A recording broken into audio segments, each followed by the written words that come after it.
I'm Jen Kilborn, And I'm Melissa Klug. and you're listening to the Pro Organizer Studio podcast. We want to broaden the horizons of savvy businesswomen in the organizing industry and to give you the confidence you need to grow the business that you want.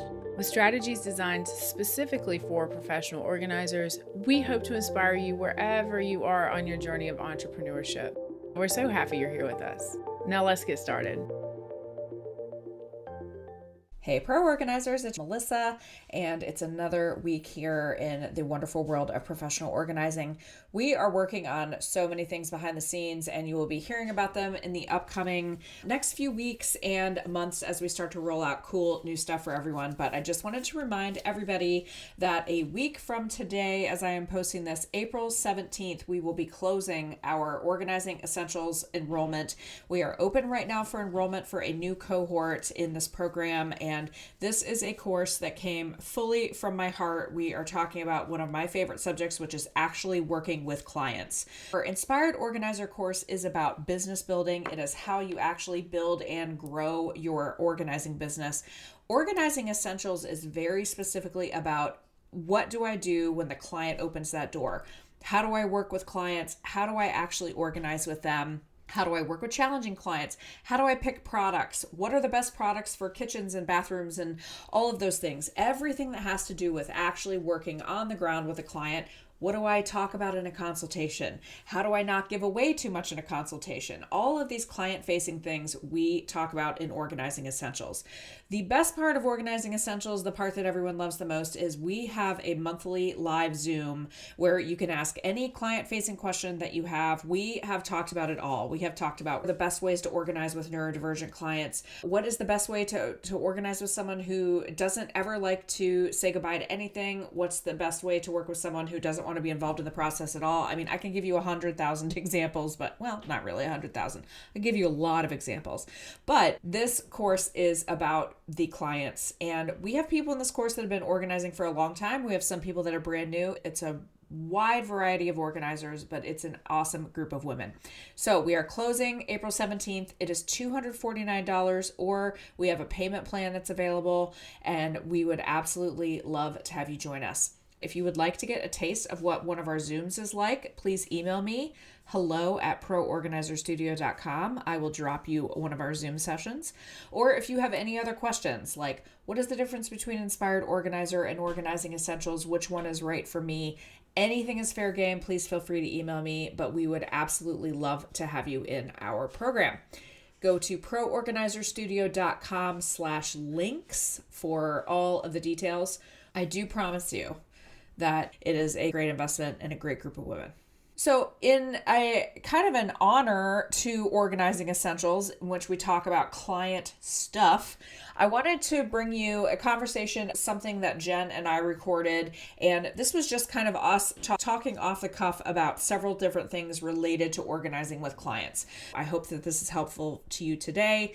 And if you would like more conversations like this, if you want to feel like you're a part of a community, we would love to have you in Organizing Essentials. Now, in a couple weeks, I'm going to be talking about some big changes to our signature Inspired Organizer course.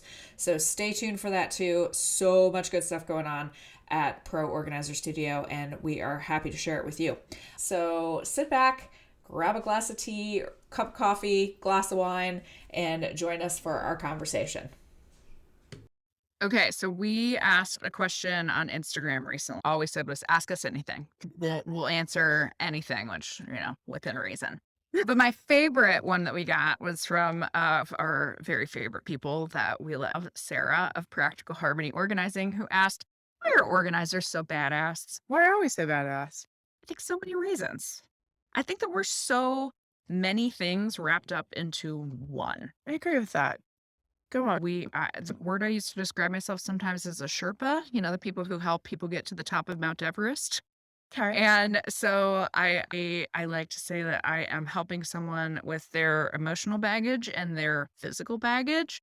And I am helping people get things out of their house so they can live a better life. I am sometimes helping with kid management. I am sometimes helping with trash management. I am sometimes helping with recycling. I am a resource center. I'm a library.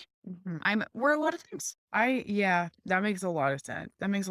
I think tie this back to Sarah's business name, Yes. practical part is the source of this actually escapes me at the moment, but there's this concept called the 9 environments of our life. Like, oh, you have like the physical environment would be like your home, like your body environment is your body. There's like I can't name all 9 of them off the top of my head, but you have like relationships, you have sure you have beliefs and concepts that you hold like that are true.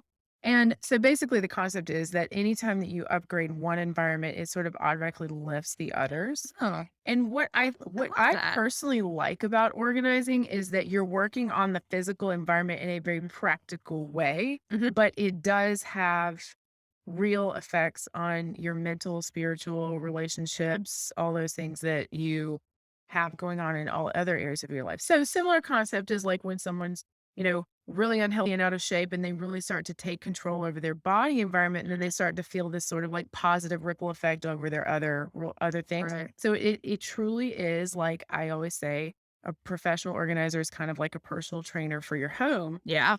It ends up positively affecting all those other things. At the same time, though, it's practical in a sense where you're like, okay, we're not just moving stuff around, Mhm.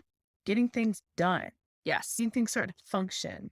And I love like decorating as much as anybody, but there's something about, and I've had a client tell me this, they're like, you're cheaper than the interior decorator and we get more done. Yes.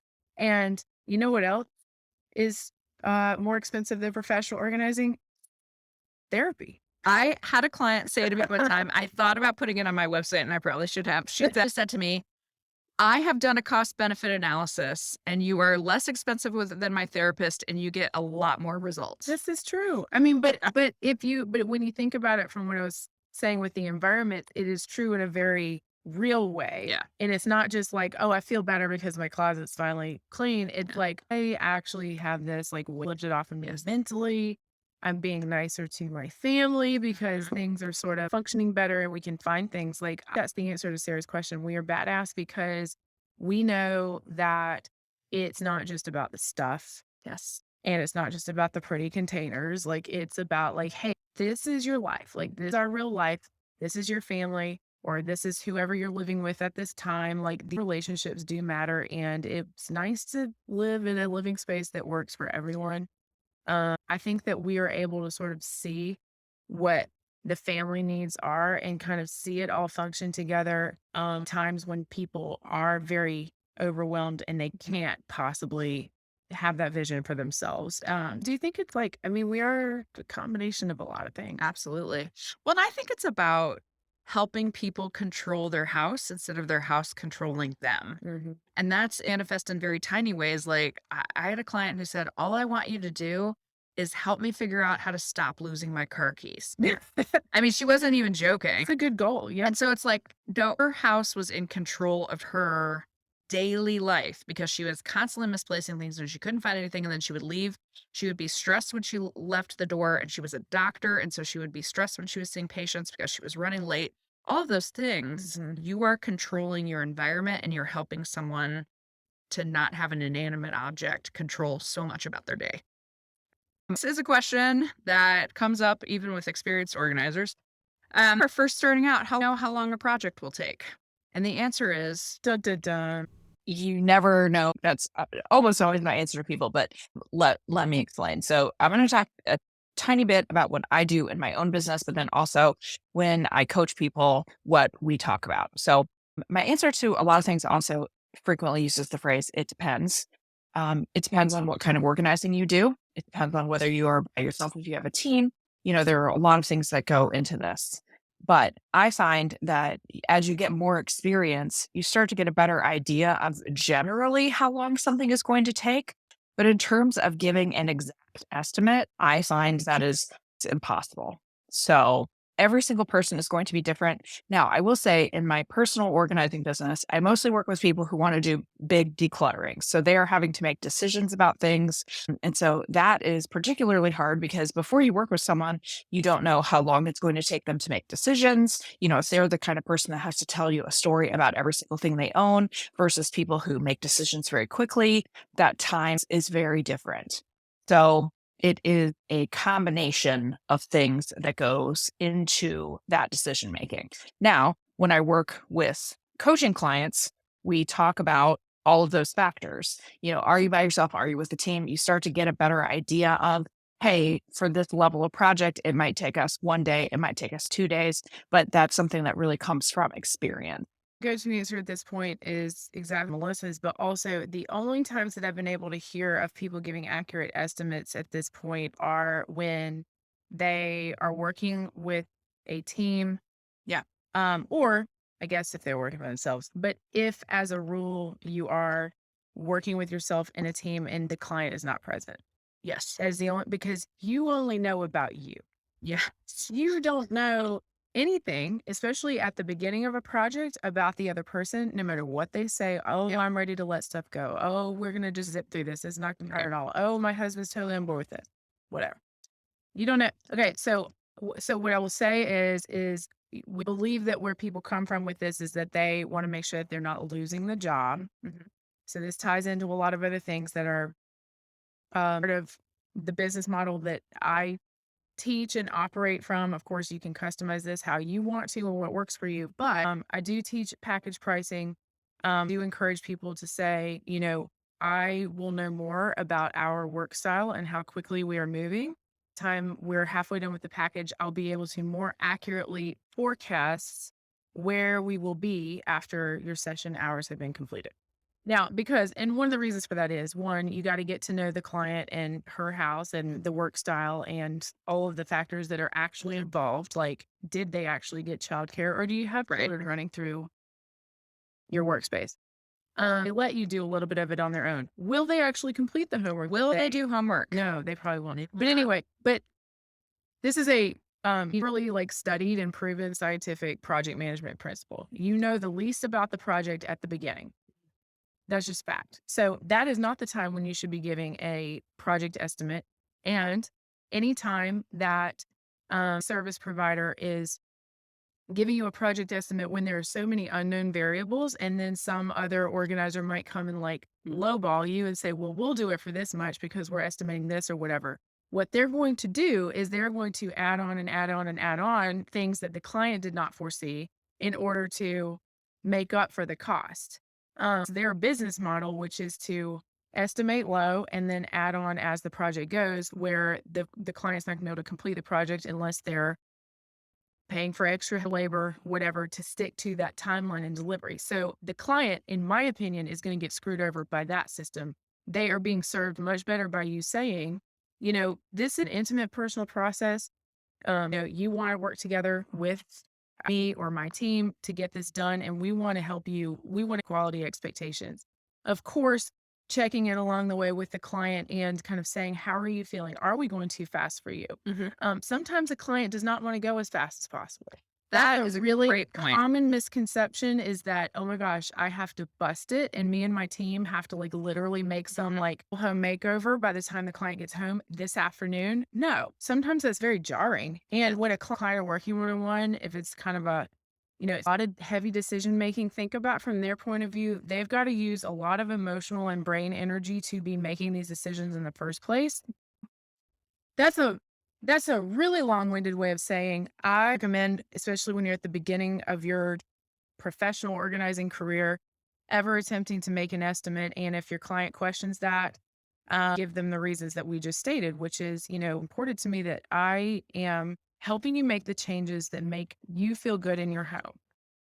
And hand in hand with that, as you do get more experienced, or if you are used to working with a type of clientele that's comfortable with you kind of like doing the project while they're out, you'll get to the point where how long is it going to take me and my team to do this room, this room, and this room. Yes, you will get more comfortable kind of saying, I kind of know like how much time it's going to take, but not making a contract with your client based on that expectation when you don't know what is going to come up that is out of your control. I don't recommend that as a business practice. I also think that knowing why the client is asking, which sometimes you will not get a clear answer to that question, but is the client asking because they have a very specific budget and they cannot go above that budget? Then maybe you say, you know what, or You got You're to going to have to do Yeah. homework, and I will give you a list of things when I leave at the end of a session of what I need you to get done before the next time. Are they just asking because they need to know, like, hey, is this going to take 30 hours or 2 hours? I have some clients that ask that question because they assume that it's going to take some enormous number of hours. And in fact, I go, no, that it's not going to take us 60 hours. Right. They have some overblown projection of what they think it's going to take. So I think knowing why your client is asking that question, could be an important thing too. Absolutely. Because if they're asking because they're trying to judge whether they're going to save $75 by going with you or Right. another person, I would just be like, I'm not going to make that guarantee to you up front like that, putting you on the hook for something that they have almost no obligation to fulfill their obligation to you. One of my closest organizing friends had a potential client who said, to downsize, we're moving from a 3,000 square foot house into a 1,400 square foot house. We've done this house for 40 years and our budget is $500. Can you do that? Gotta say no. I'm really sorry, but no, indeed, I cannot. That's a red flag, people. It's a no. Yeah. I mean, you can't make people these promises. Like, this not just about waving a wand. Like, you or your team or their family members, somebody's going to have to come and physically move the stuff. So you can say for $500, we can back up a dump truck and somebody can put all of your stuff out. If you just want to get rid of everything, fine. But you can't make a miracle happen. It's not like the TV shows. No, it It's is. a TV show. By the way, the TV shows aren't even like the TV shows. I read a bit recently about like what actually happens behind the scenes at home improvement shows, and it is not what you see on television. Hell, I don't know. I haven't read. Well, so it was about who had actually been on some of the HGTV shows and about like what actually happens. So like when they do the reveal, all of the beautiful things, you have to buy them. So if you don't buy them, which is sometimes tens of thousands of dollars, they take it all out of your house. I did not know that. Yes. I thought it was included like No. budget. Then Stop. yeah, there are like a ton of, I learned a lot of things. So it's not, you do not wave a wand and like magically the truck drives away and yes. Okay. Can we sidetrack for a second and have a behind the scenes moment? Absolutely. How do you order your closet? Go on. The Marie Kondo way.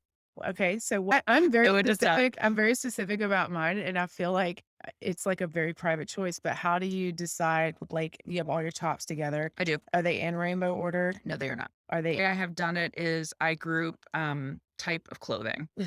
So like sweaters, short sleeve shirts, long sleeve, like tank tops are together. Okay.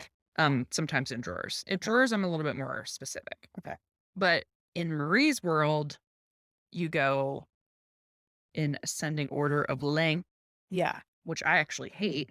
Okay. It does not make sense to me. Okay. In my brain. Yes. Casual versus dressy. I hear you. Okay. Okay. Like nicer things like my dresses or things that I would wear to be more dressed up are in kind of like one section. So they're well, so my hanging clothes are like, if I have like sleeveless stuff is like on the left. Okay. And kind of long sleeve stuff is on the right. However, I have large amounts of white and large amounts of black and large amounts of gray. And then here's the thing that would probably drive certain members of my audience a little crazy is that the things that do have a color are slightly interspersed among the neutral colors by like, that I'm looking for is like color weight. Oh, like okay. if it's a light blue, it's going to kind of go with like the light gray. Oh, okay. And then like a dusty pink is going to kind of go with like a medium gray, not the black. And so if you were to look at my closet, you just like, this feels aesthetically pleasing, but I don't know why. I think it's because in my brain, I have a very specific algorithm for all these things. And then if something is a pattern, it kind of goes next to something else that is about the same visual weight as that pattern. Listen, but I'm crazy. So first of all, you're not crazy. Secondly, it just is a great example of why asking your clients questions is a good, like, you have to ask them, how do you get dressed? Tell me how you get dressed. Because what makes sense to me would not make sense to you. And vice versa. And the way that I would organize with a client might not make sense to them. And so the worst thing, in my opinion, for any organizing project would be for me to leave and be like, bye, I had a great day with you. And for them to shut the door and be like, I can't use this. Oh, yeah, that would be bad. Same thing as like why one of our mentors in the Inspired Organizer program, Capri, I interviewed her for our organizing essentials course. And she had this great thing where she's like, she was talking about you have to pick a function for a client. And if a client asks you for the home edit pantry, you got to explain to this mom of 4 small children, do you want to come home from the grocery store and take your Lucky Charms out of the bag, put them into, like, do you want to spend an hour after you get home from the grocery store reorganizing your groceries? If your answer is yes, cool. Have I got a solution for you? If your answer is some expletive and then no afterward, so if I organized your closet, you might say, well, Melissa, that doesn't make sense. I know. So ask your client, how do you get dressed? And if they say, well, I need to pick a dusty pink shirt because it's close to the dusty blue shirt or what, just ask them questions and then figure out how to organize it. Yeah, no, this is so true. And I love like there are certain personality types, and I'm glad you brought Cabri up because I've had this private conversation where she and I are both we are both type on the Myers-Briggs ENTP. Okay. And I guess maybe this is an ENTP thing, or maybe we both just like the fact that we have this in common. I feel like that's an unusual personality type. It is. Okay. But we only want the amount of detail that's necessary. Which this past summer got a new silverware drawer. I took a picture because about halfway through the process of combining 2 different sets of silverware and then deciding which one was going to go in the new container, I got tired. And I dumped the rest of it into the whole other, like, it was like a bigger compartment. You just were like, I give up. And I texted a picture to Cabri. I said, well, I was going to organize, but then I decided I needed to take a nap. And I was like, and this just reminded me of you for some reason, because like, let's be honest, the next time I open this drawer, am I going to be able to find what I need? Yes, it's there. It's there. But I'll get around to the actual like sorting and perfectly organizing. I was like, picture perfect, it is not. And Cabri and I agree on this, that to an extent, most things don't need to be picture perfect because they're hidden away. It's only as far as it is functional for you and your family. And yes, that's why Jen does not fold her tank tops, and certainly not underwear. No, so client that wanted the clothes mountain, who it took 8 hours instead of 3. Yeah. This is a great example. So she was a very by the book person. She was very frustrated because her husband at one point in the process rebelled and said, I am not file folding my shirts. And I teach my clients something I call lazy KonMari, which is you don't have to like very specially fold your shirts. I teach them a way that you can file fold in a very simple fashion. And if you're not watching this on video, I'm demonstrating it with my hands right now. But he just said, nope, I want to just put them in a stack and like leave me alone. And she was trying to argue with him. And I finally just stopped her and said, are you going to agree? Like, are you holding to it has to be file folded so much so that you are willing to go fold all of his things for them and put them away? And she goes, absolutely not. He has to put his own laundry away. And I said, okay, then he needs to put his laundry away in a way that makes sense to him and that he is going to actually do it. So true. And so you have to function, whether you're a professional organizer or just a regular person, you have to function in your house in a way that makes sense. So if throwing all your tank tops in one bin makes sense to you, do it. And like you said, boundaries. Yes. This is, yes, some things are not my business. And this actually leads into one of our other questions, which I love this Instagram question. Okay. Do you feel pressure as a pro organizer to always have a tidy or perfectly curated home? Yes, I do. I feel the pressure, but I do not succumb to the pressure. Okay. Tell us more. Okay. I definitely feel like I want my home to be organized because it makes me feel better now that I have become an organized person. I like to keep it organized for me, not because I feel obligated to, who knows, some Instagram audience or someone else that might come in my home to have it be organized. So there are times also that it's more organized than other times. Yes. So you would have come to my house 2 days ago You had a lot of things going on. My kitchen counter was filled with stuff. My sink was filled with dishes. Pillows on the couch were in 400 different places. Like, if someone would have walked in my house, they would have said, "Huh, well, this looks like kind of chaotic." Well, guess what? I can also get my house back in order in about 10 minutes. Yeah, because it's organized. So it might not look like it on the outside, but I am an organized person and I like to keep it that way. But do I feel pressure of like, if someone came in my home immediately, would they open every closet and start judging me? I don't feel like I have to stay up with that because I also like to teach my clients do what's realistic for your life. Okay. So, I will say that I do feel that pressure, and I feel like I live up to that only in the areas that are solely mine. And okay. that it does drive me crazy that my immediate family members don't feel the same Right.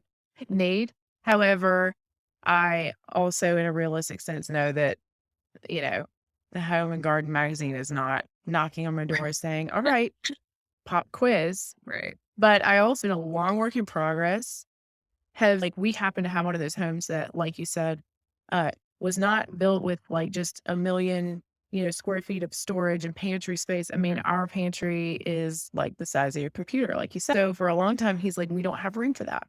Okay. And now I've finally just been able to say, I'm going to make this happen. Yeah.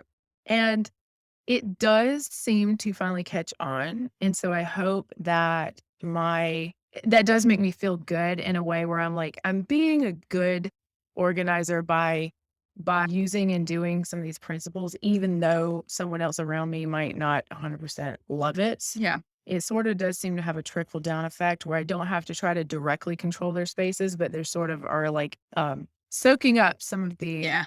it it takes 8 to 10 years, people. It's not a fast process. Some so you're actually bringing up a good point. Some Yeah. organizers that I know whom I will not name have partners or other people in their homes who have no interest whatsoever in being organized. Yeah. And so they have an issue with, I am walking the walk and I know how to teach my clients, but my I mean, you can put me in that category. Yeah. I mean, it's not an easy thing because you feel like you're having to be overly controlling in order to make those things happen. And I value relationships over the details of how they are or are not organizing their things. And I'm acutely aware because I've had clients like this that one of the reasons why they are so disorganized and untidy, if you will, is because they had a mom who was overly excessive and controlling about organizing and perfectly folding things and having things clean at all times. And so I'm like, I feel like I'm on that category, but I'm aware that I could have that impact on my kids where they're just Right. like, leave me alone. leave me alone. And they're like, kid ages that my kids have been over over the time that I've been involved in this industry, we have a lot of little small toys and small pieces and hoarding like random papers and crayons that don't have any, have a million crayons. Yeah, Right. so you get like with the young kids and me just kind of saying like on a regular basis, and this is what I did when my kids were really little, is to normalize the fact that we don't keep things forever. Yeah. Like big clean out. It doesn't have to be clean all the time, but it's like, what can we give to somebody else? And we would just use that word of like, let's give this to somebody else. Like, Yeah. play the same role, let's give this to somebody else. And that was a part of like our vocabulary from an early age, just so they were used to just sort of looking around and saying, yeah, are there things that are just hanging out here that have zero purpose? Yeah. Because that's all I hope for. I don't expect them to be picture perfect, but I'm not hovering over them saying, put that away. Yeah. And color code it and make sure it goes back in the right drawer. I don't try to exert that kind of control, even though I like that in my own space. I just want them to get used to looking at their stuff in an objective manner and saying it's okay to let these things go and not hold on to it forever. I hope that's helpful to them. Yeah. Well, So one of the things that I do take from my training in Marie Kondo land is she has a phrase that tidying is contagious. Oh, And so that's good. not forcing someone in your family to accept something that is your way, but just leading by example Mm. and saying, and that's exactly what happened in our house. Like I went because I did not want to be that person that was like, we are doing this and everyone in the house is going to do it Right. because I knew that would That never backfire because that works. backfires on me. Yeah, If you tell me I have to do something, I'm like, oh yeah, I'll show you. exactly. Same And here. that's why I was a messy person for many years because the house I grew up in was lovely and so tidy, and I rebelled against that because I'm like, I'm gonna make a mess if I want to. Yeah. And so I did not do that with my family. And then eventually they all came along. That's good. Yeah. You know, my daughter was like, hey, will you teach me how to fold clothes? And like, we redid her closet actually not that long ago and kept it up. And she loves to keep a clean room now. And I don't ever force that. Like I just say, do what you want, and then Yeah. she'll get to it. But we're our organizing essentials course, I actually redid my husband's closet with him Mhm. as a lesson because his closet had gotten kind of messy. And I was like, hey, do you want your closet redone? And he goes, yeah, I probably need it. And so I videotaped the whole thing and then I said, hey, here's Perfect. an example in my house. My husband's closet is a little messy and we're going to reorganize it. Sometimes if you don't force someone, they'll come along on their own. Right. But to go back and really answer the question specifically though, like when I think about the pressure to have my house a certain way, well, one thing I've said to people is again, when you get to questions that clients actually ask, and I mean, let's talk about the people who are actually paying you. We're Yes. not talking about your friends who know that you're a professional organizer and then come to your house. Right. We're talking about people actually pay you in your Yeah. business real money. I have never once been asked, like, please show me what your house looks like right now Correct. at Never. this point in time. Or I will not trust you. It's just like, no, it's more about like how you carry yourself and how you Yes. approach things, which is a flexible attitude. You don't want to come across as like, the precision or else Mhm. because nobody hardly can keep up with Right. that standard. And so I just think that when you're thinking about pressure, think about who that's really coming from. Like, is it something that is a self-imposed, like, well, Internal I pressure. want to be able to show my house on Instagram, but I don't feel like I can. Like that, nobody's telling you you have to. Let that go. If you like showing little projects in your own house as part of your social media or part of your website, that's fine too. It doesn't always have to be somebody else's $1 million house for you to put it on your own stuff. And maybe you have $1 million house. Like who knows? Like you want to use whatever you have in a way that works for you, but do not feel compelled to show your own personal private spaces just to prove that Yep. your business is legitimate. Like that line of thinking I think is off. But a pressure that comes from a person who's not paying you, I would really question. Really question. I don't know why this just came into my mind, but like the example of have you seen football coaches on the sidelines?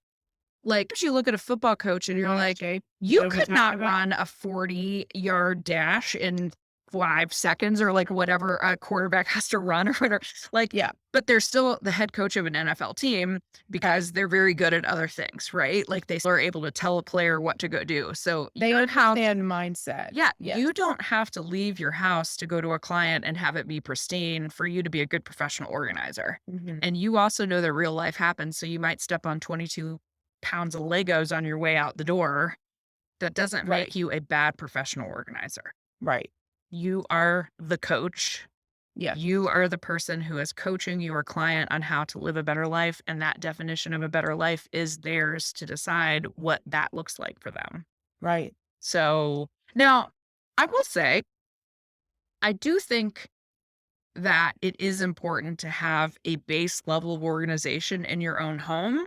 Sure. I do think that there is a measure of walking the walk, but your house does not For have to sure. be Instagram ready every single day for you to be a good professional organizer. That's true. I agree. I think like what you're saying, I feel like is also true. Where is my house perfect all the time? No, but I know how to hit like that reset button in a relatively small amount of time Yes. and know how to get us back to, like you said, like that maintenance level or like baseline level Yeah. of like we're functioning, we're happy, we know where things are. Yes. Like my stuff is not stressing me out. And because, and client is saying they're trying to get to a point where their stuff doesn't stress them out. Right. You are saying, hey, we're trying to reach a level of perfection. You could say, Yeah. my own house is not perfection, but I do know how to maintain that level and how to like regularly purge and make sure this stuff is not just like piled up. And like that's something to be said for that. It's not about being picture perfect. I did have, so I can give you a personal example. Like Jen is in my house right I now. am. And so obviously I knew Jen was coming. It wasn't a surprise when she showed up at my doorstep. But God. 5 years ago, if Jen had been visiting me, I would have had to take like 2 days before Jen showed up to start shoving things in closets and to get the house ready and to be company ready. Knowing that Jen was coming to my house, we spent like, I don't know, an hour kind of making sure that, things were pretty clean and ready to go and, tidied up a little bit. But Right. there obviously are things that you do to welcome a guest into your house. But the difference in staying organized is it doesn't involve a 2-day emergency, like bring in the army Right. to get your house ready. And that's like one of the blessings of being organized that I have found is I can have people come over to my house with very short notice and it's totally fine and I'm ready to go. And I bet you anything that the level that you're uncomfortable with in your home is probably the level that like client is like aspiring to. So like remember that like your standards are probably like on the moon compared to what they are actually like trying to get to for like every day. And so I think, I mean, if I were going to just totally conjecture based on this question, it sounds like a social media pressure of like thinking and even thinking that people who actually do make a living off of social media are all of a sudden always camera ready and perfect and that their house is all cute. That's not true either. I know real life story. Is that yeah. Real life story about this. I know someone who is a Great story. very successful Instagrammer, home decor Instagrammer. Right. You know her in real I know her in real life. You go to her house. And one time, when I first started my business, I wanted to learn how to be successful at Instagram. So I was like, who do I know that's successful at? Oh, I know her. So we went out for coffee. And we went out for coffee was because I said, oh my gosh, could I come over to your house? And she's like, oh my gosh, no. No one's allowed over to my house. And I said, being naive, what? But you put a picture up earlier today. She's like, oh my gosh, I took that picture 6 months ago. No one can come to my house. And so I think people feel that, by the way, I have pictures on my Instagram of what my pantry looked like the day that I zhuzhed it up. Zhuzh. If you went to my pantry right now, which you are welcome to do, it would not look like that. Right. Because real life. Right. And I tell you too, social media content, if you decided to be really honest one day and say, I did this one time. I said, hey, do you want to see what a professional organizer's junk drawer looks like? This is it. And I opened it up. And by the way, it looks like a junk drawer. But then the lesson that I gave was I can get this drawer cleaned up in 5 minutes. And here's why. And because I had things separated and I had containers and I knew where things went. And I said, I'll get this straightened up in 5 minutes. Everything has a home. Yeah. So you can actually take that feeling of needing to be perfect, be a little bit vulnerable with your followers and say, hey, I'm a professional organizer and my house isn't perfect all the time. Let me show you, but let me show you the value of being organized because you can get reorganized really quickly. This is a great time to intersperse throwback episodes on the podcast. Not in 2020. I hired a professional organizer. And I think that's a really valuable story because was I ashamed?